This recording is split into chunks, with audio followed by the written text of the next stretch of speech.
Hi everyone, and welcome back to What Does She Know? My name is Brianna, and I am your host, and today I'm gathered with Coleman Hughes. Coleman is a senior at Columbia College, majoring in philosophy. Coleman has also been known to be a national commentator, is a columnist for Quillette, has contributed to the New York Times, Wall Street Journal, and the National Review. This past summer, Coleman had a congressional hearing on reparations that somewhat went viral. And I think a lot of people listening today will be kind of questioning why me, of all people, why I have asked you to join me. And I think a lot of people might be upset, which I think you're probably very familiar with. Because I guess you seem to have some, what people on campus would consider some hot takes, and I guess some opinions that are not really allotted on this campus, and I think that's particularly why I want to have this conversation. So if those who are listening have no idea what I'm talking about right now, we will get into it, but for those who do, I do want to just preface this right now with saying that I think it's important that we have conversations, which I think is also something that Columbia has tended to shut out in terms of listening to people with opinions that you might disagree with, and actually think critically with what people have to say, rather than just immediately shutting down what people have to say. And I think you have received a lot of, I guess, backlash for either inciting hate speech or being a mouthpiece for white supremacy, and I've done extensive research for this episode, probably the most research I've ever done, because I do want to handle this correctly, and I, for one, someone who I think many people might view as liberal, as aligning with a lot of the same values that people who take problem with what you have to say. I completely disagree, and I think you have a lot of valuable things to offer, especially for the people who are fighting for a lot of causes that people, the same causes that they believe contradict, or that they believe you contradict, right? So I just want to say that right off the bat, if you have no interest in listening to this conversation, this is your time to, exit out of the screen and go on with your day. But I think everyone has something to take away from the conversation we're about to have. And I hope that you can lean into this conversation with compassion and understanding and open ears. So let's jump in. And before we get into any of that, who are you, Coleman? Where did you come from? What's your story? I come from Montclair, New Jersey. My story is that I was born in a very nice family, two great parents, two beautiful sisters, very nurturing environment. I was always good at school and loved music mainly as a teenager. After high school, I went to Juilliard as a jazz trombone major, which I still play jazz trombone here on campus actually, and dropped out after my mother died, and realized I really wanted something more academic. So I applied to Columbia, got in, and started really reading. So politically, my upbringing was liberal. My mother was almost a Marxist and would always talk to me about Marx and Durkheim and other famous Marxists. As young as I can remember, I knew those names at probably 5 years old. My father was more libertarian in the Ayn Rand caste, so they could not be really more different. And I would hear them argue often, and I didn't understand the arguments, but I think I got more of my mother growing up because she was the primary caretaker, so that kind of shaped my default worldview about who was right and who was wrong about politics. I grew up during the Bush was the first president I remember. And I remember thinking that he was, unsophisticated, somewhat embarrassing. If not actually unintelligent, then certainly seemingly unintelligent. And I remember Barack Obama's victory being extremely meaningful to my family and to me, not only because he was black, but because he was such an excellent human being. So that was the political environment in which I grew up. And around my maybe 16, 17, my late teens, I became introduced to a sort of different type of left-wing politics that would now be called social justice politics, or identity politics, or something of that Right. sort. And went into it pretty fully. I went to this conference as a high schooler called the People of Color Conference, where we learned for 2 or 3 days all of these, what were to me brand new ideas, intersectionality, theories of oppression that defined oppression in such a way as to be far wider than, for instance, slavery or Jim Crow. Right. Microaggressions. And I became sensitive to all of these things. And I remember giving a speech to my school reporting on what I had learned at the conference about quote-unquote internalized oppression. This is the idea that, even in the safety of your own mind, you can't break free of for example, white power structure if you're a black person. Right. You can internalize negative stereotypes about your own people, which is true to an extent that can happen, but it's often used as a way to dismiss someone who is at all self-critical, right? Right. A white person could be critical of the culture that they come from. A black person doing the same thing, though it was done by, everyone from Martin Luther King to Maria Stewart to Elijah Muhammad, is viewed much more circumspectly. And so, in any case, I became, this was right around the Black Lives Matter movement,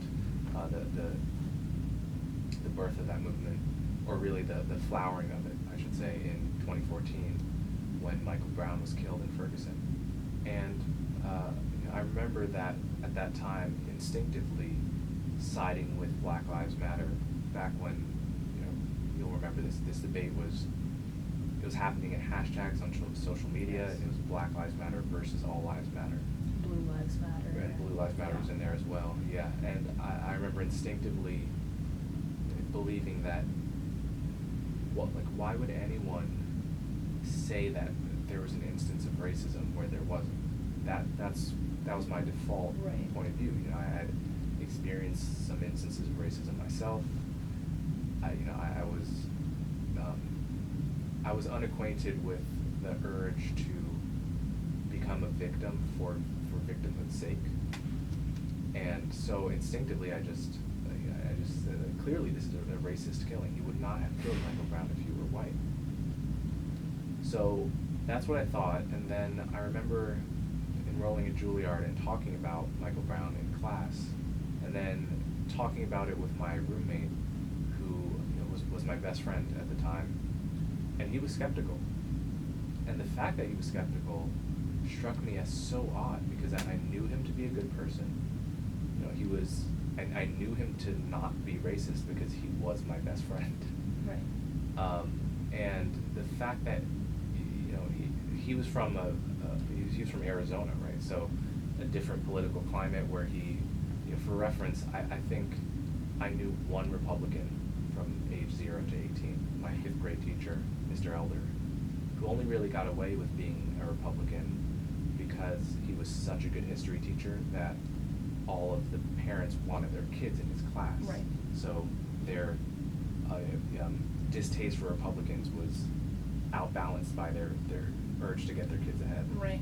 In any case, I remember staying up all night and actually reading the testimonies from the Michael Brown case, from the cop and from Michael Brown's friend witness.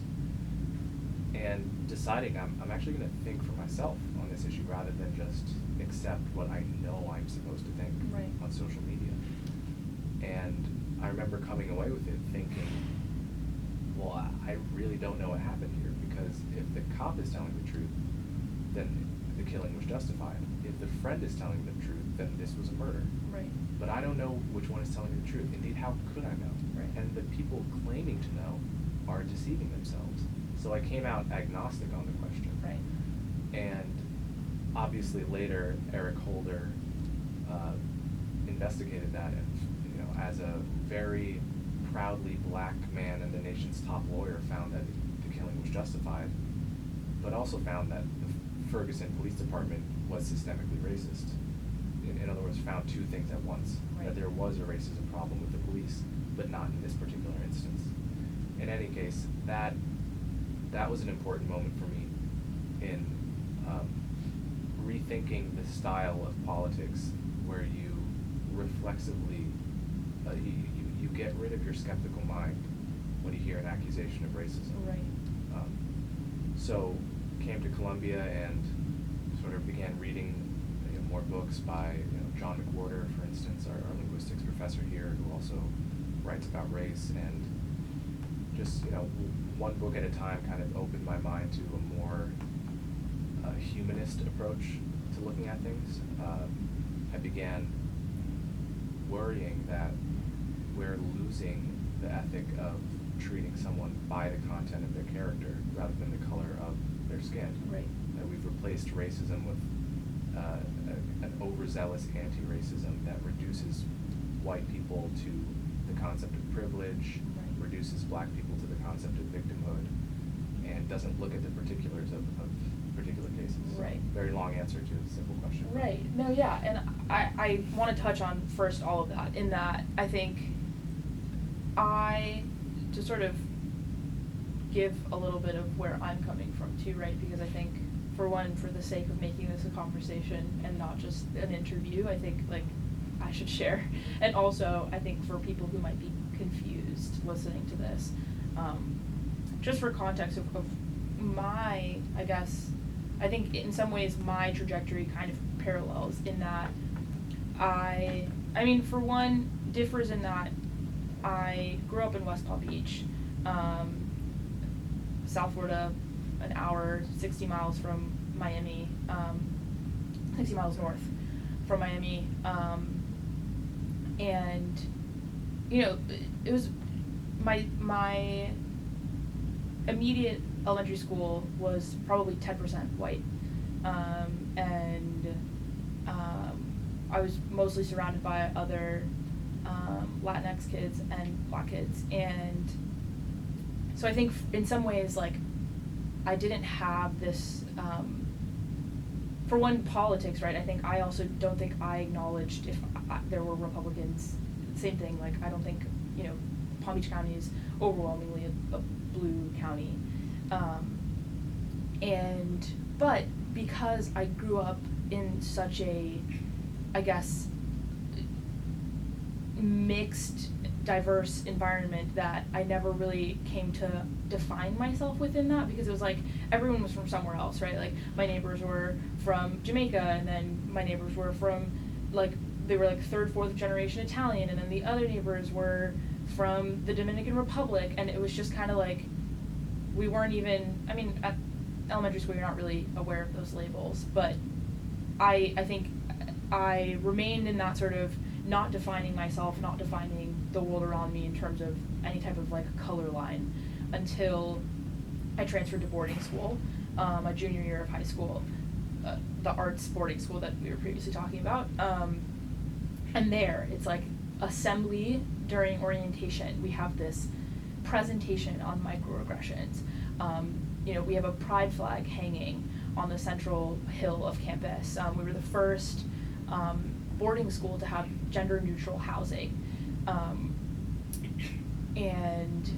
So during this assembly, we go into detail about, why you shouldn't ask to touch people's hair, why you shouldn't yuck people's yum if there's international students who are making food in a dorm that you're not familiar with the smell of, and all these things. And I remember people would come up to me and ask me if I spoke Spanish, which also now would kind of be seen as this weird microaggression, the way that, like, not all Latinx peering or actual Latinx people need to speak Spanish, right, to be Latinx, and that's some way oppressive because, people are estranged from their cultures and so on. But the second that people found out I was sort of something else, they'd like parade me around, and I was like, why is it so cool to be speaking Spanish? Like, everyone back home speaks Spanish, and like I'm this weird, like, exotic thing, right? And then bringing that back to South Florida when I'd go back to breaks, and I would like rant to all my friends about how hard it is, and microaggression this and systemic racism that, and none of you see it. But it's like, after that assembly, I then reapplied that to my entire childhood and sort of re-narrated things that I never saw there.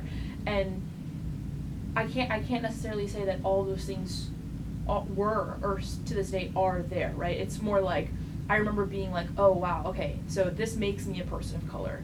This makes me need this narrative in this weird way, if that makes any sense. Like, and I think I see that on campus too, where in some ways we're strangely like parading this communal shared struggle in a way that I know for a fact a lot of people construct before they come to campus.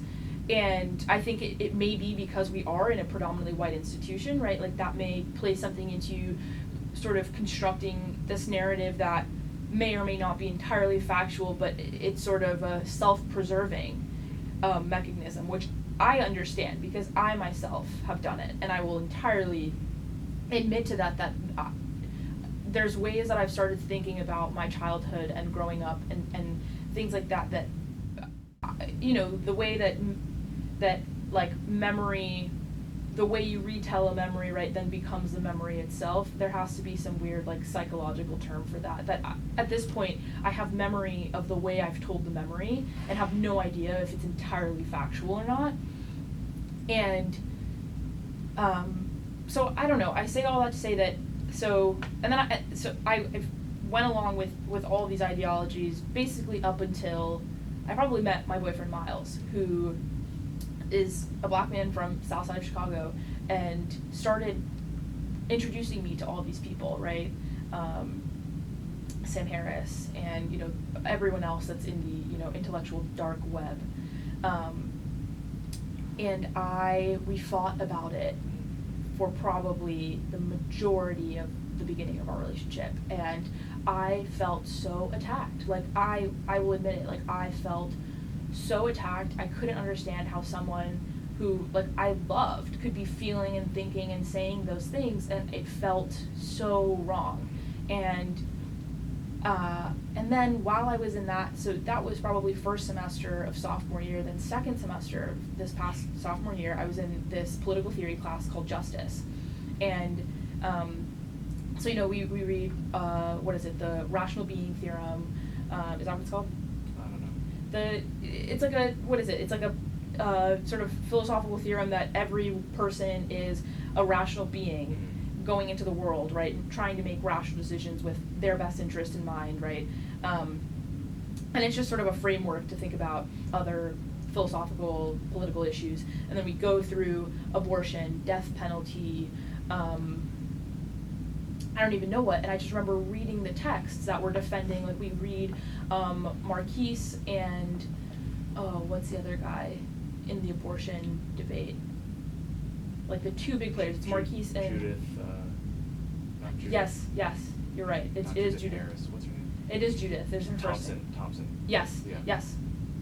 And I remember, like, agreeing with things that felt so wrong, and being like, why am I sort of like siding with this very conservative and like anti, liberal, democratic, left, opinion. And then, all of that was also alongside Miles and I sort of trying to get to a better agreement in terms of these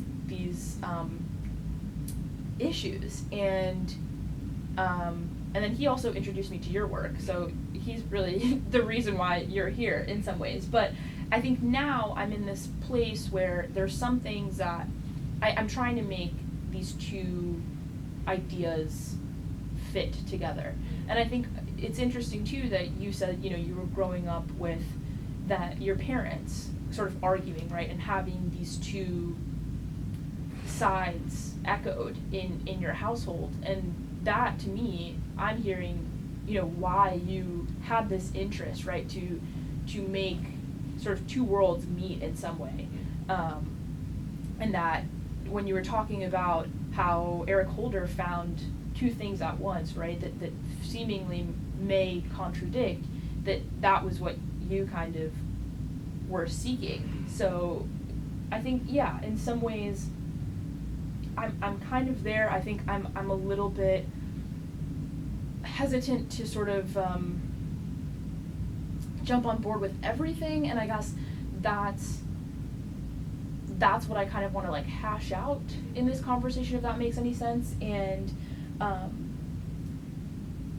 yeah, I guess I'm particularly interested in terms of how I'm interested in how, like, on campus, more locally, sort of PC culture and then what then becomes what has been, you know, considered cancel culture on campus has sort of created this very polarized and kind of daunting environment on campus, where I think a lot of people are scared to say that they are kind of having similar thoughts to you, and obviously many others, right? But like it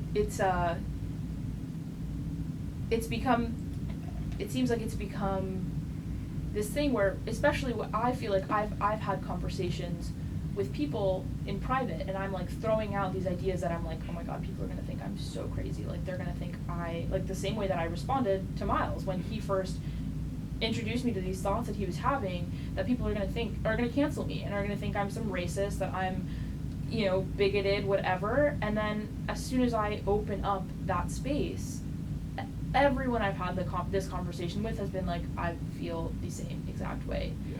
Campus is suffocating at times, and it's terrifying to say something that goes out of this larger agenda of what it means to be a person of color on this campus.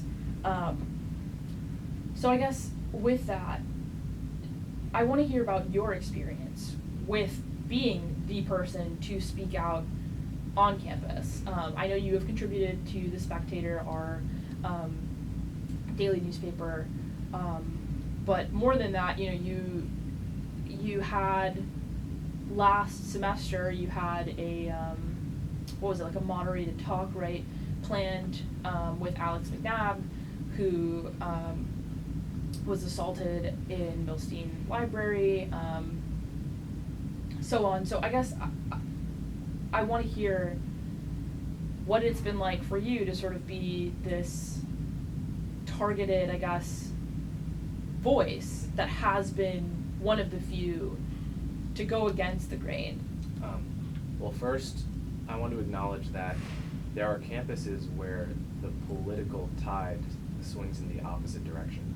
So there are campuses that are funded by, you know, Christian evangelicals, where if you're pro-choice and you want to say so, you get hounded, and your ideas get, you know, you're not maybe not formally but informally banned from writing in the campus newspaper. Keep in mind, pro-choice is a position that over 60% of Americans agree with. So it's possible to be not at all fringe in an American context, but be absolutely fringe in your local context. Yes. And to feel sort of smothered because of that. And when I hear stories like that, like the pro-choice kid at a Christian university, my instinct and my heart goes out to those people that are trying to have a conversation about an issue that really does have two sides. It happens that at Columbia University and other Ivy elite campuses, the political tide is in the other direction. So if, for example, you know, there are Gallup polls showing some 60% of black people saying that racial bias is not the main issue they face in terms of income, jobs, housing, right? By no means a fringe opinion.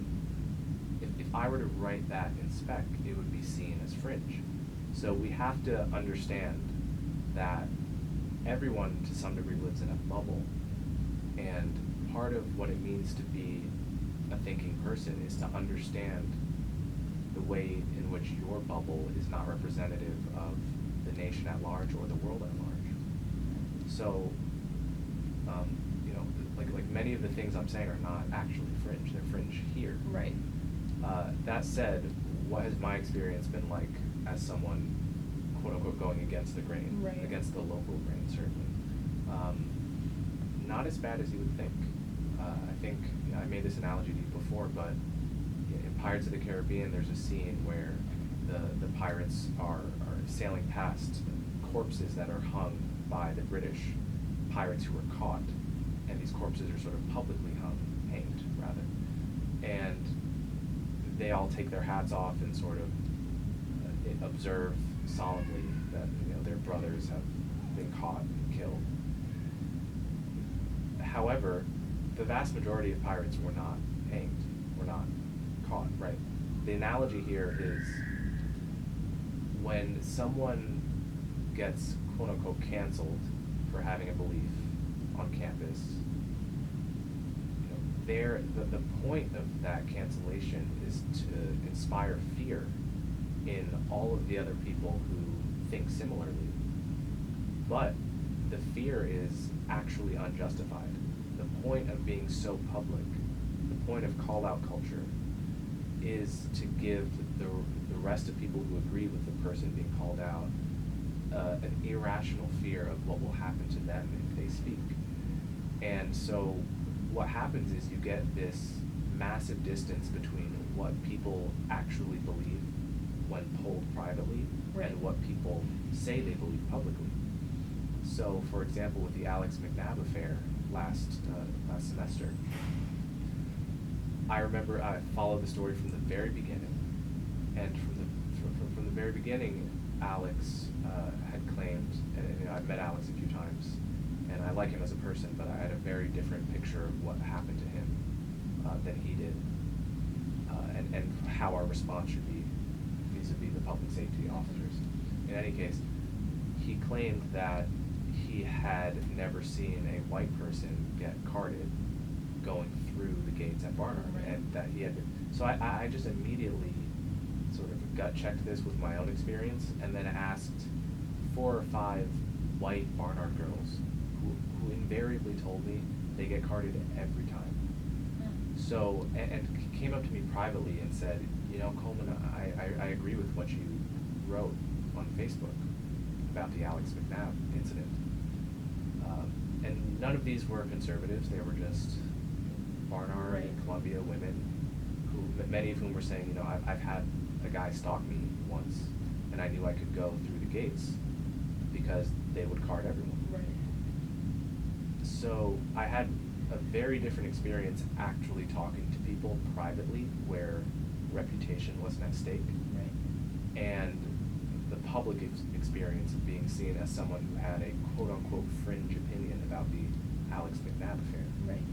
And I think that's a very bad thing when the